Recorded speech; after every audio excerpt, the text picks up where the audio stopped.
On the corner of Myrtle and Cypress Avenues in Bushwick, a theater is now a gym. It wasn't always like this. Before gentrification, hordes of teenagers would line up at the entrance to the building and wait their turn for the screening. Danielle De Jesus, painter and photographer, remembers it very well. The hills have eyes. I think the last movie I saw there was called Joanna Man. Over the years, in fact, Danielle thinks the neighborhood is losing the sparkle of the old days. Can't turn the light off. When I was growing up, it was very community oriented. Everyone knew each other.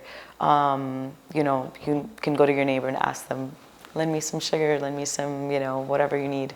Whereas now I feel like it's such a quick turnaround with people that you don't really get the opportunity or the chance to build the relationships that you would when it was generation after generation of living in the same community. Growing up among the narrow streets and ethnic bars of Bushwick, Danielle felt the consequences of gentrification firsthand. When you have a landlord knocking on your door telling you, telling your mom, when is she going to leave? When is she going to, did she find anywhere to go yet? I don't know if I want to use the word PTSD, but there's definitely some sort of trauma that comes with being displaced from your community, a community that you've known your whole life. A pain, however, that became a source of inspiration for their hard work and personal battles. When I make paintings, I definitely inspired and pushed forward through what I'm feeling at the moment.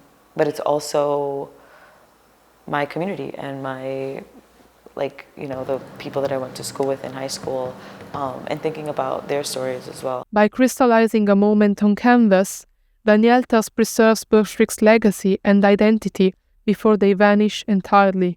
My work is definitely a way of preserving these thoughts and ideas and memories that I have of growing up and what's happening now. I want to be an old lady thinking about how was I feeling right now with what's going on in the world.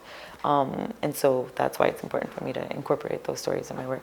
Amid familiar smells, chance encounters on the street and iconic venues, it is still possible to recognize oneself and one's past in the alleys of Bushwick.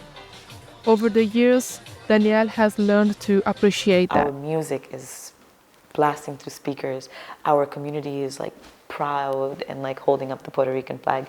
You can see that we are still there, that we still exist. That they've been so resistant, fighting back against this gentrification monster that seems like a losing battle most of the time. But when you have those moments when you're together and you're man, I grew up with this person, I know this person, and you see faces that are familiar, it just reminds you of the resistance and the resilience of the community.